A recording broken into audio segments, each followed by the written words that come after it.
ഡൽഹിയിലെ പ്രതാപം തിരിച്ചുപിടിക്കാൻ തീവ്ര ശ്രമത്തിലാണ് ഇത്തവണ കോൺഗ്രസ്. 15% വോട്ടെങ്കിലും നേടി കരുത്ത് തെളിയിക്കണം എന്ന് ലക്ഷ്യമിടുന്നുണ്ട് നേതാക്കൾ. ഡൽഹിക്കാരെ മോഹിപ്പിക്കുന്ന സൗജന്യ പ്രഖ്യാപനങ്ങൾ കോൺഗ്രസ് ഇതിനോടകം തന്നെ നടത്തിക്കഴിഞ്ഞു.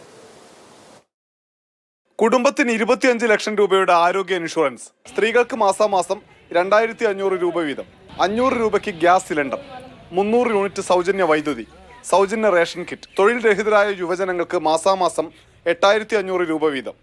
മോഹിപ്പിക്കുന്ന വാഗ്ദാനങ്ങളാണ് കോൺഗ്രസ് ഡൽഹിക്കാർക്ക് നൽകിയത്. തെലങ്കാനയ്ക്കും കർണാടകയ്ക്കുമെല്ലാം സമാനമായി വീടുകൾ തോറും കയറിയിറങ്ങി ഗ്യാരണ്ടി കാർഡ് വിതരണം ചെയ്യാൻ ഒരുങ്ങുകയാണ് ഡൽഹിയിലെ കോൺഗ്രസ് പ്രവർത്തകർ.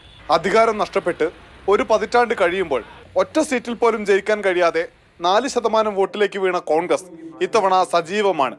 20 മണ്ഡലങ്ങളിൽ മികച്ച പ്രകടനം കാഴ്ചവെക്കാൻ കഴിയുമെന്ന് വിലയിരുത്തുന്നു.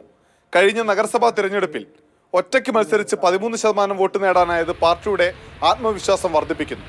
സൗജന്യ പ്രഖ്യാപനങ്ങളുടെ പേരിൽ ഒരു കാലത്ത് ആം ആദ്മി പാർട്ടിയെ പരിഹസിച്ച കോൺഗ്രസ് ഇത്തവണ സൗജന്യ പ്രഖ്യാപനങ്ങളിൽ വിജയ പ്രതീക്ഷ വയ്ക്കുന്നു. Free bees is different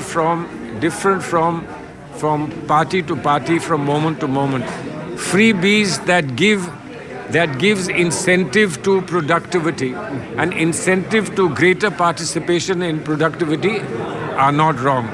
Freebies that go away from productivity can be a drain on society. പാർട്ടിയുടെ എല്ലാ മുഖ്യമന്ത്രിമാരും മുൻ മുഖ്യമന്ത്രിമാരും ഡൽഹിയിലെത്തി പ്രചാരണം നടത്തും. രാഹുൽ ഗാന്ധിയും പ്രിയങ്ക ഗാന്ധിയും അടുത്ത ദിവസങ്ങളിൽ വമ്പൻ റാലിയും പദയാത്രകളുമായി രംഗത്തിറങ്ങും. ഒപ്പം നേതാക്കളും പ്രവർത്തകരും ഒരുമിച്ച് വീടുകൾ കയറി പ്രചാരണം നടത്തും.